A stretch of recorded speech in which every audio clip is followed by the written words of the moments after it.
Bismillahir Rahmanir Rahim. In the name of Allah, most gracious, most merciful. The Man in the Red Underpants by A.R. Green. Chapter 1. The journey begins. I'm pretty sure you're not going to like this. Probably not one bit. It talks about all sorts of things that a lot of us spend a lot of time trying to avoid. Like death. Yes, that's right, death. Death, judgment, hellfire and paradise, or is it all pie in the sky? The meaning of life, and of course the big one, is there really a God, or is it all a delusion? Just the sort of things you'd try your utmost to avoid thinking about. And what has this got to do with the man in the red underpants anyway? I'd like you to come with me on a journey. It is not a long one, but on the way we're going to encounter some very interesting and probably scary things that you might not want to believe even though they make sense.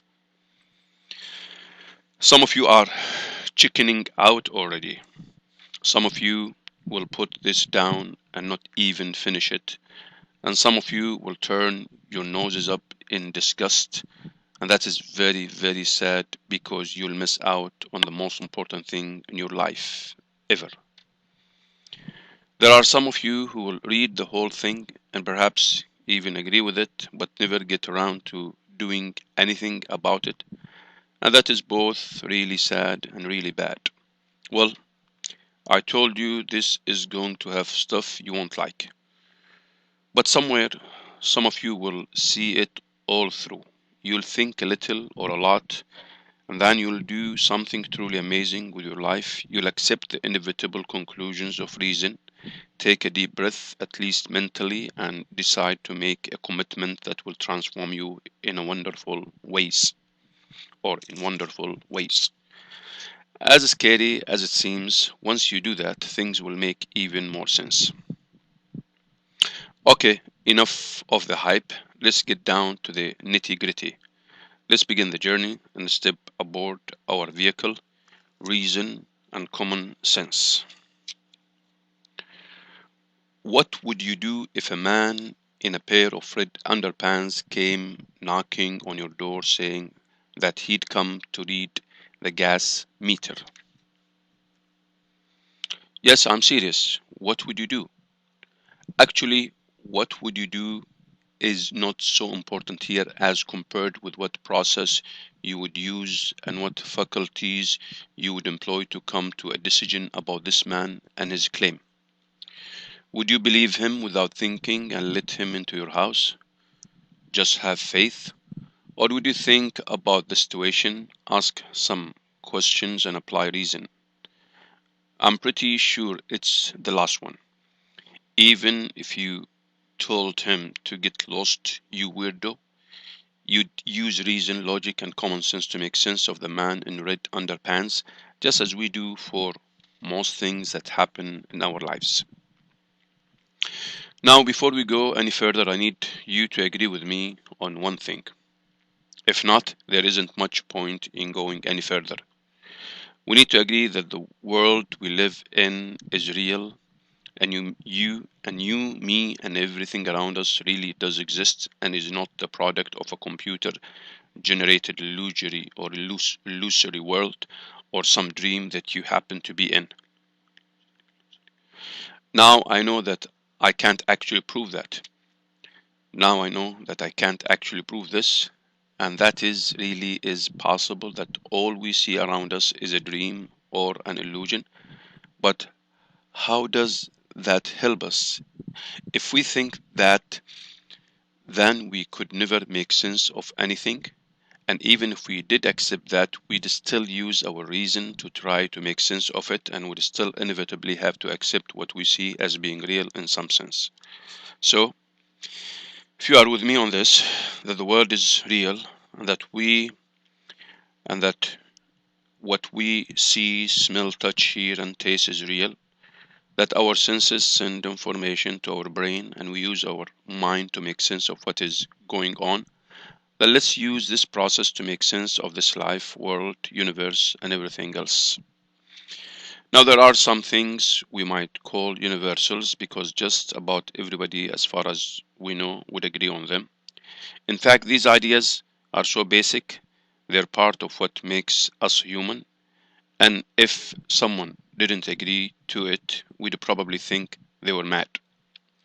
For example, the statement, part of something is less than the whole. Part of the something, part of something is less than the whole, is a universal idea. It's common to all humans. That's why we call it common sense. It's so obvious, it doesn't need explaining. Agree with me so far? Okay, here is another. Something doesn't come from nothing. Something doesn't come from nothing. And how about order doesn't spontaneously arise from chaos? What is there in the totality of a human experience that would lead us to believe that something comes from nothing or that order just spontaneously arises from chaos? Well, that's right, nothing. Actually, what we consistently experience is that where there is order, form, and systems, something has imposed the order, the form, and systems. The more complex and ordered the systems, the more functional the form, the greater the level of intelligence behind it. Again, the more complex and ordered the systems, the more functional the form, the greater the level of intelligence behind it. So here are two truths. So here are two truths we can use to make sense of the world, the universe, and life. The world, the universe, and life. Universal human experience tells us that when we find things working according to systems, laws, and patterns, something has made those systems, laws, and patterns. That is why an archaeologist can find a piece of pottery in the earth and be sure and certain that some people whom he has never seen made this piece of pottery. In fact, he might be able to tell us a whole range of things about those people, their culture, and state of technology from this one piece of pottery. He knows that this was designed not as a product of some random movements of the earth, sun, and natural forest fire that somehow came together to produce this piece of baked clay. Perhaps it's possible this might have happened, but it's not likely. In fact, the more that person can see of this pottery, the more unlikely this possibility seems, and the more certain he or she would be of its being designed on purpose, if they even had any doubt in the first place. Let's take another example of something most of us have and use on a regular basis, a mobile phone. Your mobile phone is composed of a few basic elements: plastic, glass, silicone for the chip, and some precious metals. Plastic comes from oil, and glass and silicone from sand. So basically, what you're holding in your hand is oil and sand. Now, what if I told you that I was walking along in the desert of Arabia, where there is lots of oil and sand, and picked up a mobile phone, which I found just lying there, a product of billions of years of random events? The wind blew, the wind blew, the sun shone, the rain fell, lightning struck, lightning struck, the oil bubbled, the camel trot, and after millions and millions of years, the mobile phone formed itself. And naturally, I pick it up, push the call button, and say, "Hi, mom."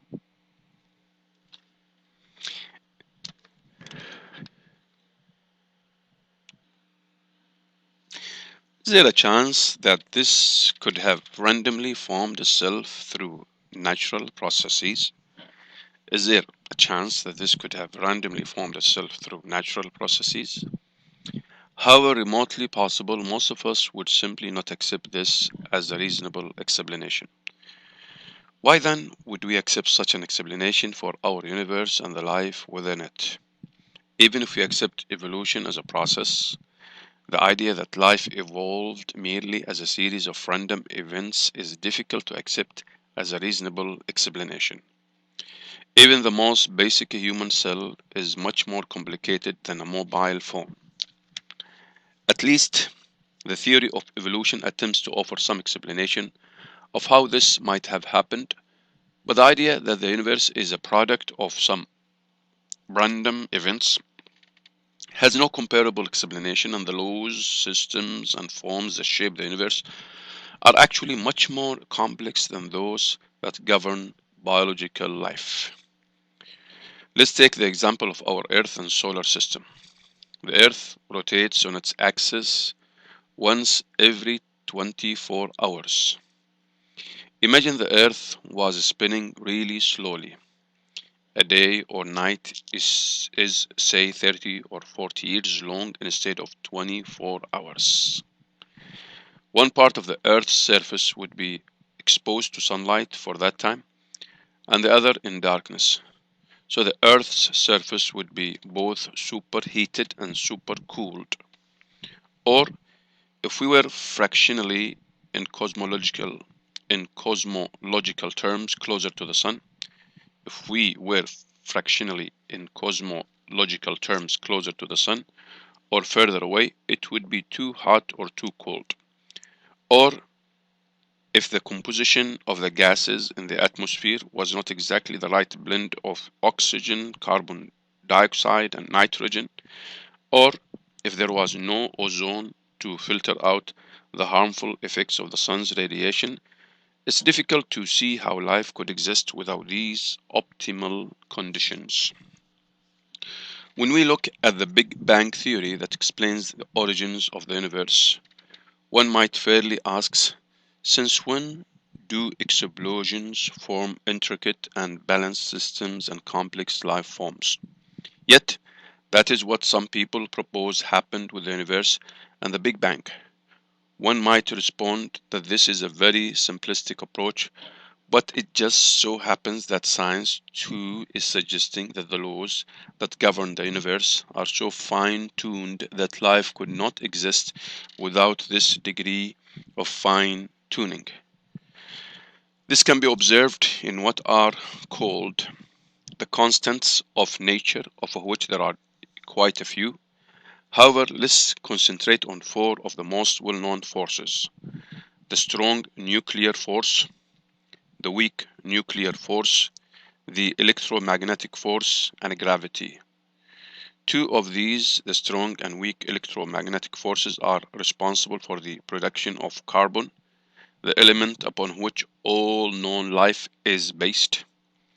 The forces cooperate in such a way as to create an equilibrium of energy levels, which enables the production of carbon from the fusing of three helium atoms.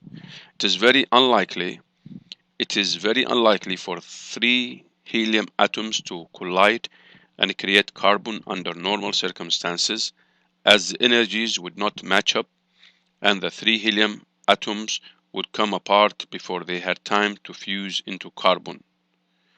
But if there is a statistically unusual match of the energies, then the process is much faster. The slightest change to either the strong or weak electromagnetic forces would alter the energy levels, resulting in a greater reduced production of carbon and an ultimately uninhabitable universe. Consider also the strength of gravity. After the Big Bang billions of years ago, the matter in the universe was randomly distributed. There were no planets, galaxies, or stars, just atoms floating around in the dark void of space. As the universe began to expand, gravity pulled ever so gently on the atoms, gathering them into clumps that eventually became stars and galaxies. What is important is that the force of gravity had to be just right. If gravity was a bit weaker, the atoms would have been so widely distributed that they would never have been gathered into galaxies, stars, and planets. If the force of the gravity was a bit stronger, the atoms would have been pulled together into one single mass, and then the Big Bang would have simply become the Big Crunch. The strength of gravity has to be just right for stars to form. So what is just right? Well, imagine your weight was heavier or lighter by 1 billionth of a gram. That's the sort of fraction of difference we are talking about for the universe to be so different that there would be no galaxies, stars, planets, or life. Makes shedding a few kilos seem simple. Makes shedding a few kilos seem simple, doesn't it? It's strange how intelligent, educated humans can't seem to shed a bit of weight in order to live longer, but the universe can seem to organize itself into the optimal conditions for life through coincidence. And that's not all. Let's take a closer look at the universe's rate of expansion after the Big Bang. If the rate of expansion was greater and the early universe expanded faster, the matter in the universe would have become so diffuse that gravity could never have gathered it into stars and galaxies. If the rate of expansion was slower, gravity would have overwhelmed the expansion and pulled all the matter back into a black hole. If the rate of expansion 1 second after the Big Bang had been slower by even one part in 100,000 million, the universe would have recollapsed before it ever reached its present size. In fact, the expansion rate was just right so that stars could exist in the universe. Another example of this fine-tuning is the density of the universe. In order for it to grow in a life-sustaining manner, the universe must have maintained an extremely precise overall density. The precision of density must have been so great that a change of one part in 10^15 would have resulted uh, in a collapse or big crunch occurring far too early for life to have developed, or there would have been an expansion so rapid that no stars, galaxies, or life could have formed. The 1015, i.e. 0.0000015, basically 1 percentage or percent. Remember our mobile phone in the desert. Isn't it much more reasonable to conclude that the universe and life are a result of willful intelligent design? After all, what are the options? Could it really have just come from nothing? And if that is the case, then why not apply that to everything else in life? Perhaps the man in the red underpants just spontaneously appeared. Could it have created itself? Could it have created itself? Well, we just don't attribute to the collection of stars and galaxies that we call the universe uh, the ability that we call the universe the ability to design and systemize. Surely that needs intelligence and will. So if common sense and reason point so conclusively towards the existence of intelligent and willful design, what other conclusions can we come to through the use of reason? Well, one conclusion one might certainly reach is that the nature of the source of this intelligence and will must be different in nature from the universe it created. Why is that? Because if it was the same, then all we would have is more of the same, i.e. more creation. And then one might rightly ask, so what created that? Surely something more intelligent and willful, and then of course we would ask the same question about that, what created it, and we would go on and on forever looking for the intelligence and will behind the intelligence and will a creator creating a creator creating a creator ad infinitum. There is a good reason why things can't be that way, and this is best explained through an example. Imagine a sniper who has acquired his designated target and radius through to HQ to get permission to shoot. HQ, however, tells the sniper to hold on while they seek permission from higher up. So the guy higher up seeks permission from the guy even higher up, and so on and so on. If this keeps going on, will the sniper ever get to shoot the target? Of course not. He'll keep on waiting while someone is waiting for a person higher up to give the order. There has to be a place or person from where the command is issued, a place where there is no higher up. So our example illustrates why there is irrational flaw in the idea that there might be creators creating creators ad infinitum. We can't have creators creating creators forever, or else just as the sniper will never shoot, the creation will never get created. But the creation is here. It exists. So we can dismiss the idea of an infinite regression of causes as being an irrational proposition. So what is the alternative? The alternative is a first cause, an uncaused cause. We would conclude that the nature of the intelligent and willful force behind the universe, life, and everything must have a different nature from the creation, and as we have seen, there are compelling reasons to do so. So if the creation is needy, the creator should be self-sufficient, and if the creation is temporary, the creator should be eternal, and if the creation is confined by space and time, the creator should be free of space and time. And if the creation is common, the creator should be unique. And it follows reasonably that there could only be one unique, eternal, self-sufficient being unconfined by space and time. For if there were more than one, then these attributes could not apply. How could there be two or three eternal beings, or two beings unconstrained by space or time? This is why it makes much sense to believe in one unique, eternal, and self-sufficient creator.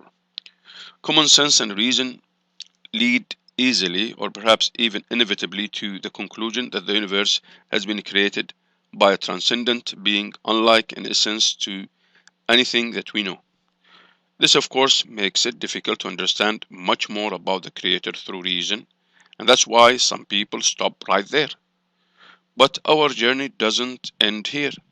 In fact, in many ways, it only begins. We still have so many questions unanswered, so many issues unresolved.